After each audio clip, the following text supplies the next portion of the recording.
Assalamualaikum warahmatullahi wabarakatuh. Perkenalkan, nama saya Mutia Salsabila dari kelas Manajemen Reguler B, ruangan A411. Di sini saya ingin menjelaskan materi mengenai metode penilaian investasi. Dalam mengukur sebuah investasi, sebaiknya tidak hanya mengandalkan satu metode saja. Menggunakan beberapa metode sekaligus lebih baik. Semakin banyak metode yang dipakai, maka akan semakin banyak gambaran yang lebih lengkap. Informasi yang didapat juga lebih banyak, sehingga keputusan investasi bisa lebih tertarget dan menghasilkan keuntungan yang maksimal. Metode penilaian investasi dibagi menjadi beberapa metode yang umum dipakai pada perusahaan. Metode yang pertama ada metode Net Present Value atau yang disingkat dengan NPV. Net Present Value adalah selisih antara nilai sekarang dari arus kas yang masuk dengan nilai sekarang dari arus kas yang keluar pada periode waktu tertentu. NPV biasa digunakan dalam penganggaran modal untuk menganalisis profitabilitas dari sebuah proyek. Secara sederhana, NPV adalah perkiraan keuntungan yang didapatkan sebuah usaha di masa depan jika kita menanamkan modal dengan nilai uang pada saat ini. Rumus NPV ini cukup rumit karena kita harus menambahkan semua arus kas masa depan dari investasi, mendiskon arus kas tersebut dengan tingkat diskonto dan menguranginya dengan investasi awal. Berikut adalah contoh soal dari Net Present Value, yaitu manajemen perusahaan GSP ingin membeli mesin produksi untuk meningkatkan jumlah produksi pada produknya. Harga mesin produksi yang baru tersebut adalah seharga 200 juta dengan suku bunga pinjaman sebesar 15% per tahun. Arus kas yang masuk diestimasikan sekitar 50 juta per tahun selama 5 tahun. Pertanyaannya, berapakah nilai NPV-nya? Jadi, diketahui arus kasnya adalah 50 juta, nilai investasi awalnya adalah 200 juta, dan suku bunganya adalah 15% atau 0,15. Dan cara penyelesaiannya seperti yang ada di layar presentasi. Metode yang kedua adalah metode payback period atau yang disingkat dengan PP. Analisa metode ini adalah sebuah metode untuk mengetahui kapan waktu kembalinya dana investasi yang telah dikeluarkan.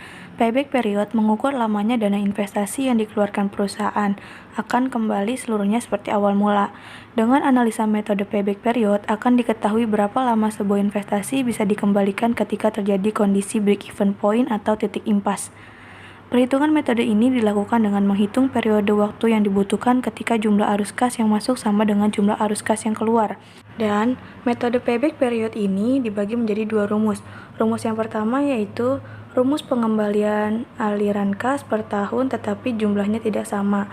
Rumusnya adalah payback period sama dengan N ditambah dalam kurung A dikurang B dibagi dalam kurung C dikurang B dikali 1 tahun.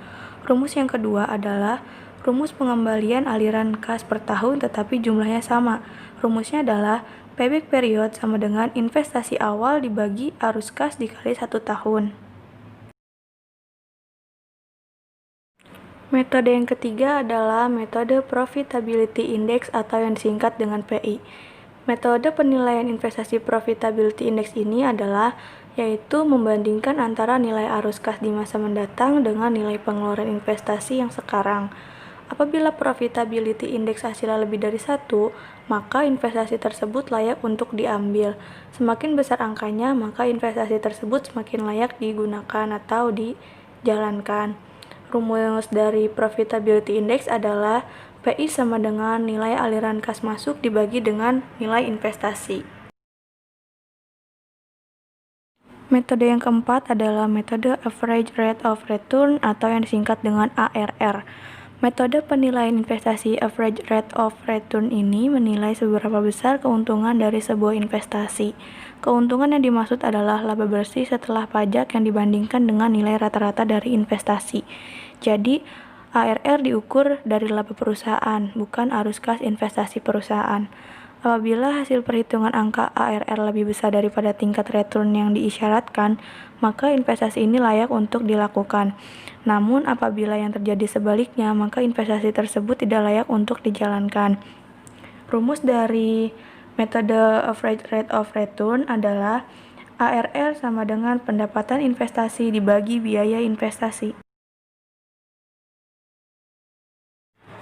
Contoh dari soal ARR adalah Perusahaan PT Bintang mendapatkan sebuah proyek yang memerlukan initial investment atau biaya investasi sebesar 700 juta rupiah.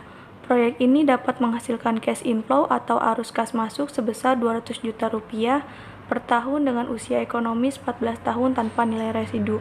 Pertanyaannya, berapakah nilai ARR proyek tersebut? Jadi, diketahui biaya investasinya 700 juta, usia ekonomisnya 14 tahun, cash inflow per tahunnya 200 juta, dan depresiasi per tahun didapat dari biaya investasi dibagi usia ekonomis. Jadi, 700 juta dibagi 14 tahun, maka depresiasi per tahunnya adalah 50 juta. Cara penyelesaiannya adalah ARR sama dengan pendapatan investasi dibagi biaya investasi. ARR sama dengan pendapatan investasinya didapat dari cash inflow per tahun dikurang dengan depresiasi per tahun. Jadi 200 juta dikurangin 50 juta dibagi 700 juta sama dengan 150 juta dibagi 700 juta, hasilnya 0,214 dibulatkan menjadi 0,2 atau 20%.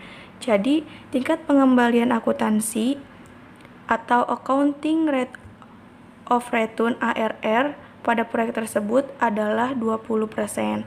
Pengusaha atau investor dapat menilai apakah akan melanjutkan investasi atau membatalkannya dengan keuntungan sebesar 20% tersebut. Pada umumnya, pengusaha atau investor dapat membandingkan faktor-faktor bunga yang berlaku untuk mengambil keputusan. Bila dianggap menguntungkan, maka investasi pada proyek yang bersangkutan akan dilanjutkan.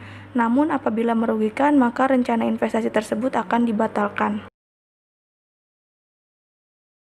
Metode yang kelima adalah metode internal rate of return atau disingkat dengan IRR. Analisa metode penilaian IRR adalah metode analisa investasi dengan menghitung tingkat suku bunga yang menyamakan present value atau yang disingkat dengan nilai sekarang investasi saat ini dengan present value dari penerimaan arus kas di masa yang akan datang. Metode IRR ini mungkin metode yang paling sering dilakukan karena mudah digunakan dan banyak yang beranggapan dan percaya bahwa perhitungan IRR adalah hitungan yang menunjukkan tingkat return yang sebenarnya.